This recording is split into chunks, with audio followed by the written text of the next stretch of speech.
Hello to ladies and gentleman, आप सभी का स्वागत है आज के इस इंग्लिश के नए सेशन में।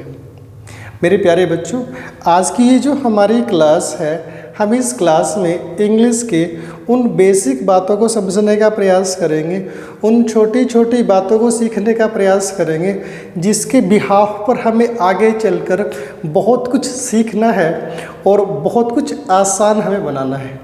तो मेरे प्यारे बच्चों, हम लोग अपनी क्लास की शुरुआत करते हैं बिना हम समय अपना गंवाएं। तो बढ़े सर जी? ठीक है।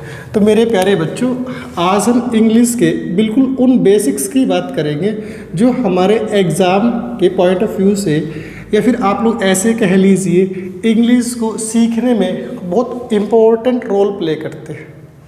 अगर बात की जाए इंग्लिश की, मेरे प्यारे बच्चों, अगर बात की जाए इंग्लिश की, तो इंग्लिश अपने आप में एक लैंग्वेज है। अगर बात की जाए इंग्लिश की, तो इंग्लिश अपने आप में एक लैंग्वेज है। आई बच्चों बात समझ में? अगर आपसे पूछूं कि सर लैंग्वेज क्या होती है, आपको मैंने लास्ट क्लास में बताया था कि लैंग्वेज क्या होती है। मेरे प्यारे बच्चों, कोई भी लैंग्वेज, ध्यान से समझने का प्रयास करना, कोई भी लैंग्वेज तब एग्जिस्ट करती है अगर उसके अंदर कुछ सिंबल मौजूद हो। कोई भी लैंग्वेज तब एग्जिस्ट करती है अगर उसके अंदर कुछ सिंबल्स मौजूद हो। अब ये सिंबल्स क्या हुआ, आप इनको चिन्ह के नाम से जानते हो। जैसे आप समझने का प्रयास करेंगे, मैंने एक बात लिखा जी, मैंने आप यहाँ पर कुछ लिखा, आप इसको बोल कर दिखाओगे। मेरे प्यारे बच्चों, आप जहाँ पर बैठे हैं, अपने घर बैठे हैं, आप मेरे साथ साथ बोलने का प्रयास करें। जो बच्चा क्लास में पार्टिसिपेट करेगा उसको चीज़ें ज़्यादा समझ में आएंगी। आप मेरे साथ साथ बोलने का प्रयास करेंगे तो आप निश्चित ही अच्छा सीख पाएंगे। तो मेरे प्यारे बच्चों, इसको बोलने का प्रयास करेंगे तो आप इसको एम बोलेंगे। आप इसे एम बोलेंगे, ये मै की साउंड देता है। किसकी साउंड देता है? इसे मै की। ऐसे अगर मैं इसको ऐसे लिख दूँ तो इस सिंबल को पहचानो ज़रा। आप बोलोगे सर ये तो हम लोगों ने स्कूल में सीख रखा है, हम इसको डब्ल्यू के नाम से जानते हैं। अरे मेरे प्यारे बच्चों, बोलो हाँ कि ना। लेकिन अगर मैं कुछ ऐसा बना दूँ, अगर मैं कुछ ऐसा बना दूँ कि मेरे प्यारे बच्चों, आप इसको ज़रा पहचान कर दिखाओ, इसको बोल के दिखाओ। आपकी खुशी के लिए ये मैंने इसके अंदर तीर भी बना दी है। आपके मन में एक विचार आएगा, आपके मन में एक विचार है कि सर इन सब को तो बोल पा रहे हैं, इन सब को तो बोल पाएंगे, हाँ क्या, पर इसको नहीं बोल पाएंगे जी। आई बात समझ में? या अगर सपोज करो मैंने ऐसे ही लिख दिया कि इसको आप लोग पढ़ के दिखाओ, आप इसको नहीं पढ़ पाएगा। अरे समझ में आ रहा है ना जी? आपको समझ में आ रहा होगा कि सर इनको तो पढ़ पाएंगे, हम इन दोनों को पढ़ नहीं पाएंगे जी। आई बात समझ में? हाँ या ना? तो मेरे प्यारे बच्चों, बात को ज़रा समझने का प्रयास करेंगे कि सिंबल से पहले हमें किसका ज़रूरत होता है जी? साउंड का ज़रूरत होता है। सिंबल तो तब बनेंगे अगर इनका साउंड मौजूद होने वाला होगा। इस बात को आप ऐसे समझ लेना कि लैंग्वेज कोई भी हो, लैंग्वेज हमेशा साउंड से आती है। लैंग्वेज कोई भी हो, लैंग्वेज कहाँ से आने वाली होगी जी? साउंड से आने वाली होगी। आई बच्चों बात समझ में? लैंग्वेज कहाँ से आती है? लैंग्वेज साउंड से आती है। अब इस साउंड को लिखने के लिए जो सिंबल्स तैयार किए जाते हैं, इस साउंड को लिखना पड़ेगा, और इस साउंड को लिखने के लिए कुछ सिंबल्स तैयार किए गए हैं। आई बच्चों बात समझ में? तो सिंबल्स का फ़ायदा क्या होता है, या इसका क्या इम्पोर्टेंस होता है? हम साउंड को लिखते हैं। आप इस बात को ऐसे समझ सकते हैं क्या कि जो साउंड है उसका जो रिटन रिप्रेजेंटेशन है, आप उसको सिंबल बोल देते हो। आई बच्चों बात समझ में? आप उसे क्या बोलो? ये सिंबल्स। और अगर सिंबल्स की बात की जाए, अगर मैं कहूँ कि सर सिंबल्स जो है इनकी कुल कितनी संख्या होती है, तो मेरे प्यारे बच्चों, जो सिंबल्स है इनकी इंग्लिश में कुल 26 संख्या होती है। अरे बोलो हाँ कि ना? और आप इसको जो है 26 लेटर्स के नाम से जानते हो। आप इनको जो है 26 लेटर्स के नाम से जानते हो। आई बच्चों बात समझ में आ गई होगी? अब देखो यार, ध्यान से समझने का प्रयास करना क्या कि हमारे पास ये जो 26 लेटर हैं, हम इनको जानते हैं अल्फ़ाबेट के नाम से। आई बच्चों बात समझ में? आप इसको ऐसे समझ लो कि ए से लेकर ABC और Z तक हम इसको किस नाम से जानते हैं? हम इसको अल्फ़ाबेट के नाम से जानते हैं। आई बच्चों बात समझ में? और मेरे प्यारे दोस्तों, यहाँ से हमारे पास एक क्वेश्चन आया बैंकिंग के एग्ज़ाम में। वो क्वेश्चन क्या था? She learned the English alphabets at the age of 6। हमारे पास बैंक के एग्ज़ाम में एक बार क्वेश्चन आया, she learn the English alphabets at the age of 6। तो इसमें ऐसे पार्टीशन बने होंगे, आपको बताना होगा कि इनमें किस पार्ट में एरर है, और लास्ट में हमारे पास नो एरर होता है। आई बच्चों बात समझ में? आप इस बात का ध्यान रखें क्या कि लैंग्वेज कोई भी हो, उस लैंग्वेज में एक ही अल्फ़ाबेट हो सकता है। लैंग्वेज में अल्फ़ाबेट एक होगा, उसमें लेटर्स काफ़ी सारे हो सकते हैं। ए से लेकर जेड तक हम इसको ही अल्फ़ाबेट बोलते हैं। तो मेरे प्यारे बच्चों, आप कभी अल्फ़ाबेट का प्लूरल नहीं बना पाओगे, तो इसमें इस वाली जगह पर दिक्कत होगा। आप ऐसे मान लो कि इसमें बी पार्ट में एरर होने वाला। अभी आपको टेंशन नहीं लेने का है, आप लोग ध्यान से चीज़ों को एंजॉय करो। आपको धीरे धीरे धीरे हर एक चीज़ को मैं सिखाने का प्रयास करूँगा, आपको आसान बनाने का प्रयास करूँगा। ये तो जस्ट अभी आपको एक एग्जाम्पल सिखाया है। आई बच्चों बात समझ में? देखो एक बात ध्यान से समझना, दोबारा रिवाइज करा देता हूँ। इंग्लिश एक लैंग्वेज है, लैंग्वेज कोई भी हो वो साउंड से आती है, और ये जो साउंड है इसको लिखना पड़ता है। साउंड का जो रिटन रिप्रेजेंटेशन है आप उसको साउंड सिंबल्स के नाम से जानते हो। और जो अगर सिंबल्स की बात की जाए, हमारे पास 26 लेटर्स होते हैं इंग्लिश अल्फ़ाबेट में। और एक बात मैंने आपको क्या सिखाने का प्रयास किया कि सर इंग्लिश अल्फ़ाबेट बोला जाएगा, इसको कभी अल्फ़ाबेट्स नहीं बोला जाने वाला होगा। तो इतनी आपको बात समझ में आ गई होगी। अब देखो मेरे प्यारे प्यारे बच्चों, क्या करेंगे, जो हमारे पास ये 26 लेटर हैं, हमारे पास ये जो 26 लेटर हैं, हम इनको 2 पार्ट्स में डिवाइड करते हैं। एक को आप लोग बोलोगे जी वाउल्स, हाँ क्या ना, आप इसको बोलोगे जी वाउल्स, है ना।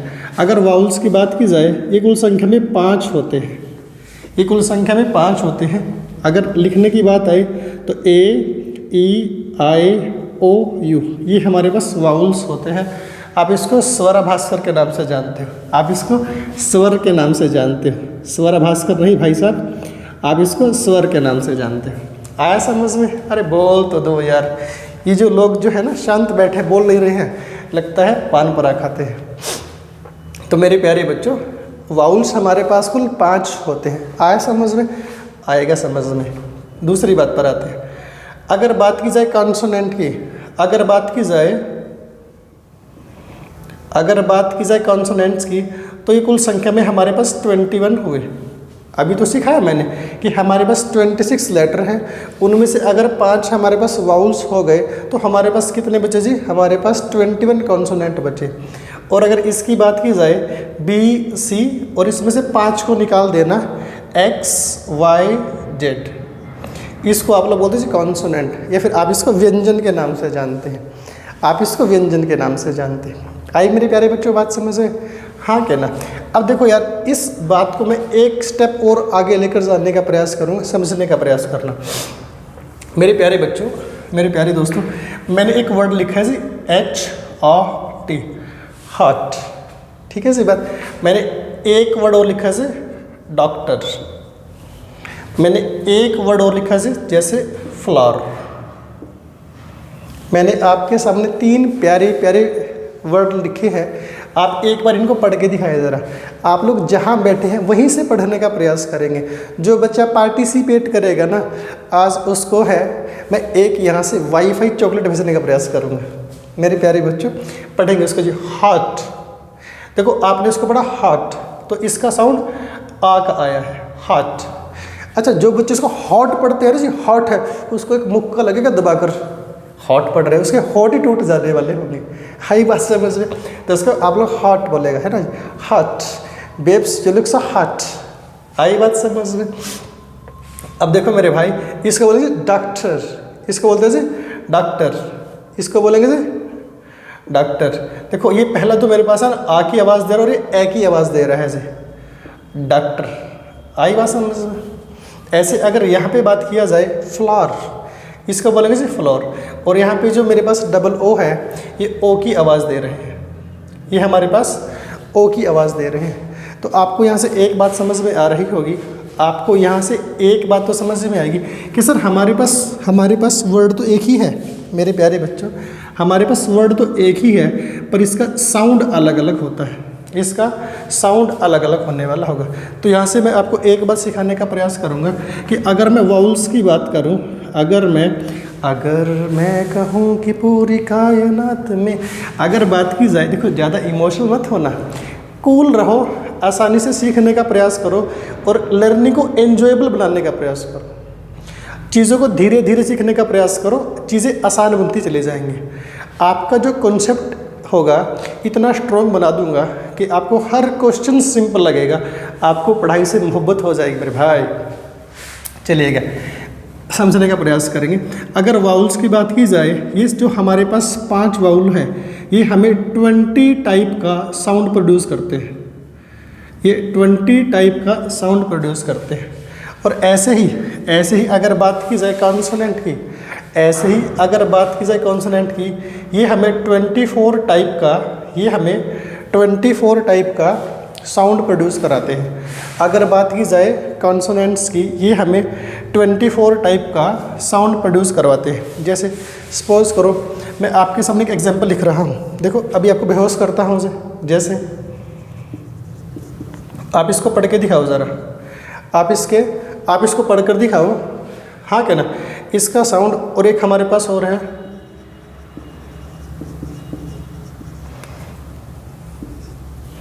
आई बात समझ में? तो मैंने आपके सामने 2 वर्ड लिखे हैं, एक मेरे पास है कैमेलियन, LEON होता है कैमेलियन।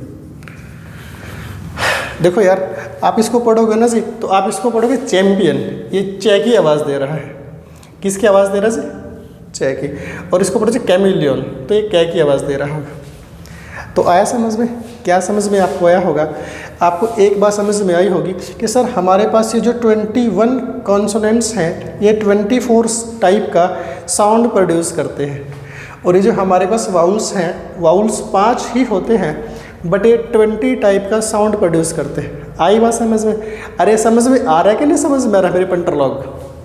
देखो आप लोग ध्यान से समझने का, चीज़ें समझ में आने वाली होंगी, आप बस धीरे धीरे सीखते चले जाएंगे। तो आप इसको नोट कर लो, फिर हम लोग आगे बढ़ने का प्रयास करेंगे। तो आगे बढ़ते हैं मेरे प्यारे बच्चों, ठीक है सी बात। अब देखो यार क्लास को थोड़ा सा और आगे बढ़ाते हैं, यहाँ तक उम्मीद करूँगा आपको समझ में आया होगा। मेरे प्यारे बच्चों, अगर मैं वाउल्स को और कॉन्सोनेंट को, इन दोनों को अगर मैं जोड़ देता हूँ तो मेरे पास एक बहुत प्यारी खूबसूरत सी चीज़ तैयार होती है, उसका नाम हमारे पास है वर्ड। उसका नाम क्या है? वर्ड। आई बात समझ में? अगर मैं वाउल्स को और कॉन्सोनेंट को जोड़ देता हूँ तो हमारे पास क्या तैयार होगा? हमारे पास वर्ड तैयार होने वाला होगा। अगर बात की जाए वर्ड की डेफिनेशन की, अगर बात की जाए वर्ड के डेफिनेशन की, तो मेरे प्यारे दोस्तों आप मुझे डेफिनेशन का स्पेलिंग लिख कर दिखाएंगे। देखो ध्यान रखना, डेफिनेशन का स्पेलिंग होता है DEFINITION। कुछ मेरे प्यारे प्यारे शिकारी क्या लिखने का प्रयास करेंगे जी? DEFINATION। मेरे प्यारे बच्चों ये स्पेलिंग गलत होता है और ये स्पेलिंग सही होने वाला होगा। और ये स्पेलिंग जो डेफिनेशन का है ये एक बार एग्जाम में पूछा हुआ भी है, तो आप लोग चीज़ों के स्पेलिंग्स को बड़े ध्यान से देखने का प्रयास किया करिए। आई बात समझ में? तो आपको ऐसी छोटी छोटी जो बातें हैं ये क्लास के दौरान सिखा दूंगा मैं। तो चलिए बैक टू क्लास अपने आते हैं। अगर वर्ड की बात की जाए, इसका अगर डेफिनेशन पूछे जाएगा तो मीनिंगफुल यूनिट ऑफ लेटर्स। क्या लिखा है मैंने? Meaningful units of letter. इसका क्या मतलब समझ में आएगा कि अगर मैं लेटर्स को एक मीनिंगफुल तरीके से जोड़ दूं और उसका एक यूनिट बन जाए तो आप उसको वर्ड बोलने वाले होंगे। देखो इसको आ जाओ समझाने का प्रयास करता हूँ। जैसे मैंने एक वर्ड लिखा जी, मैंने लिखा जी कैट, CAT, कैट। मैं अगर आपसे पूछूं कि सर आप मुझे इसका मतलब समझाएं, तो आप बोलोगे सर ये वही चीज़ है जो म्याऊं म्याऊं करती है। अरे बोलो हाँ कि ना, तो आप इसका मीनिंग समझ पा रहे हो। फिर मैंने आपसे पूछा कि सर अगर मैं इसके स्पेलिंग को इंटरचेंज कर दूं, मैं लिखा जी ACT एक्ट। तो अगर मैं आपसे पूछूं कि सर इस एक्ट का मतलब क्या हुआ, तो आप बोलोगे सर इस एक्ट का मतलब होता है टू परफॉर्म, किसी चीज़ को परफॉर्म करना। आई बच्चों बात समझ में, हाँ कि ना। पर अगर मैं इसके फिर स्पेलिंग बदल दूँ, TCA लिख दूँ जे, और मैं आपसे पूछूं कि सर इसका आप मुझे मीनिंग बताइए, तो आप बोलोगे सर इसका कोई मीनिंग नहीं होने वाला होगा। आई बच्चों बात समझ में, इसका कोई मीनिंग नहीं होगा। और मेरे प्यारे दोस्तों, जिसका मीनिंग नहीं होगा वो हमारे पास वर्ड भी नहीं होने वाला होगा। समझ पाए? तो वर्ड क्या होगा, हम लेटर्स को जोड़ेंगे और उन लेटर्स का अगर कुछ मीनिंग बन जाए तो वो हमारे पास वर्ड है, अगर उसका मीनिंग नहीं बनेगा तो वो हमारे पास वर्ड नहीं होने वाला होगा। देखो डेफिनेशन दोबारा पढ़ते हैं। A meaningful unit of letters, letter को अगर हम लोग जोड़ेंगे और उसका एक मीनिंगफुल यूनिट बनेगा तो हम उसे वर्ड बोलने वाले होंगे। आइए बच्चों बात समझ में, हाँ कहना, ठीक है जी बात।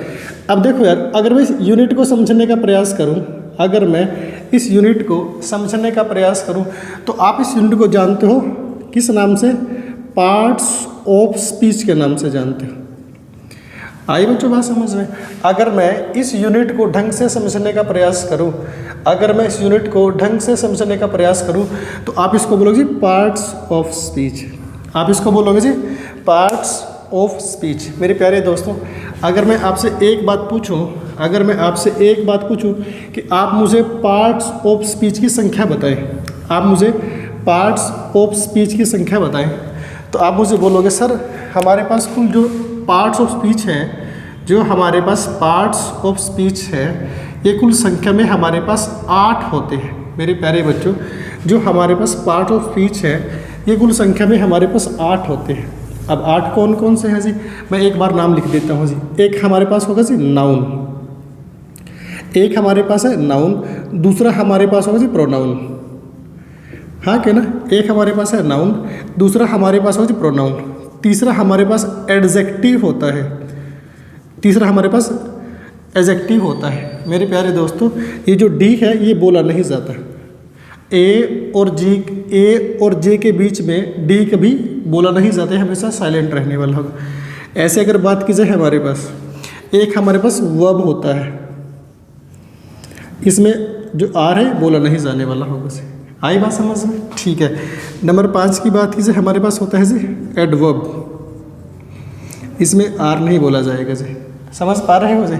ऐसे एक हमारे पास 6 नंबर पे आएगा जी प्रेपोजिशन। आई बात समझ में। ऐसे अगर बात की जाए, हमारे पास थोड़ा इधर लिख देता हूँ आपकी सुविधा के लिए, अगर बात की जाए 7th नंबर पे, तो हमारे पास कंजंक्शन, इसको बोलेंगे कंजंक्शन। ऐसे अगर बात की जाए 8 नंबर पे, तो इसको बोले इंटरजेक्शन, इसको बोलो इंटरजेक्शन। आई बच्चों बात समझ गए। तो हमारे पास कुल 8 पार्ट्स ऑफ स्पीच होते हैं।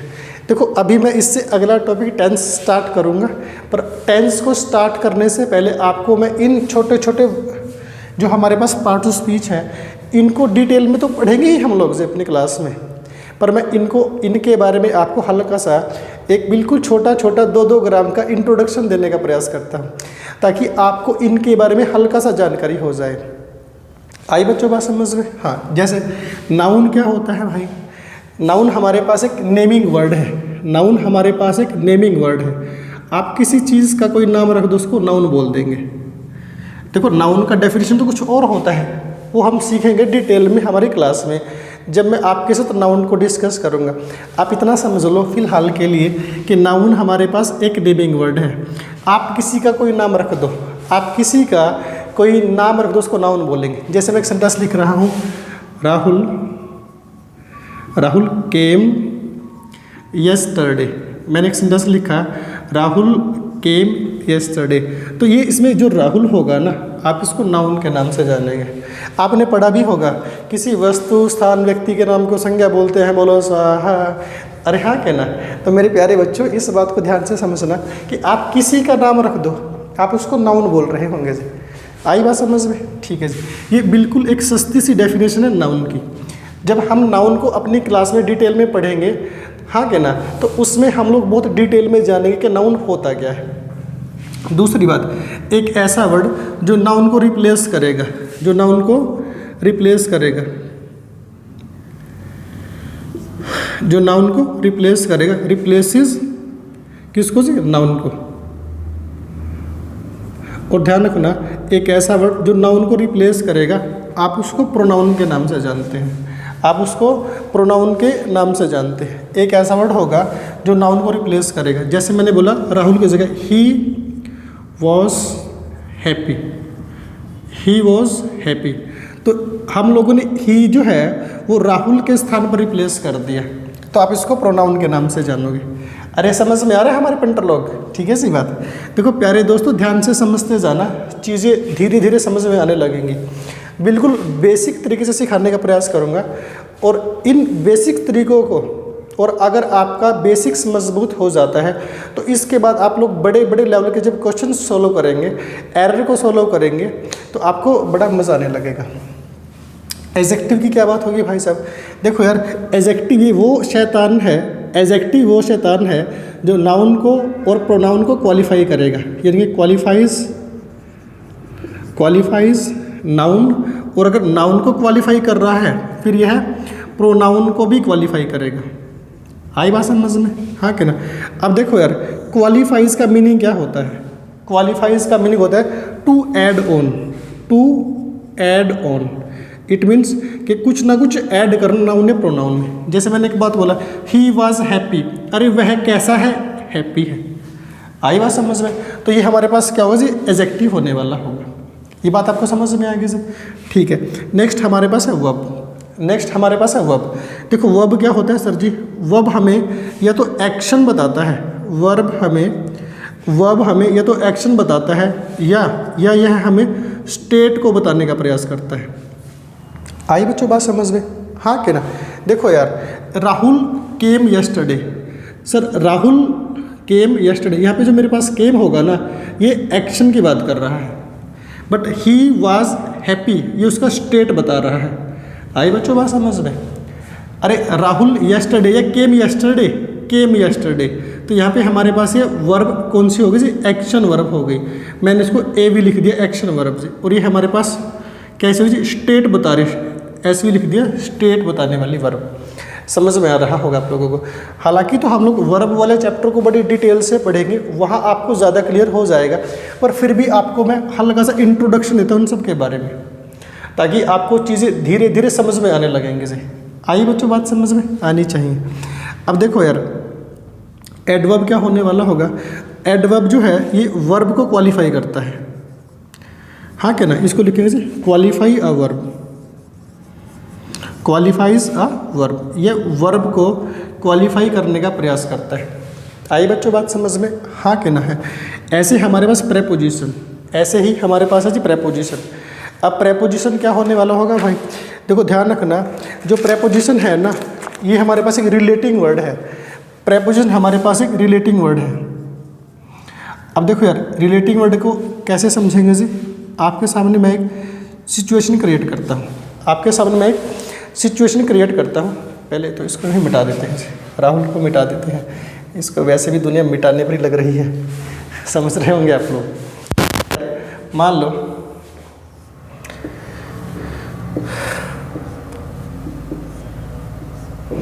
ये मेरे पास एक टेबल है, ये हमारे पास एक टेबल है, और इस टेबल के ऊपर ये मैंने रख दिया जी, हमारे पास क्या बन गया भाई? ये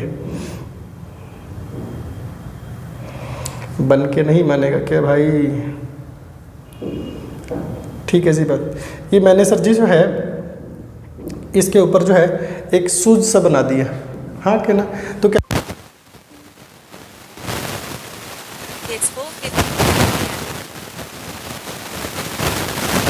जो है शूज सा बना दिया इसके ऊपर जी। आप ध्यान से समझने का प्रयास करना। तो इसको क्या लिखेंगे जी? Shoes on table. आई बात समझ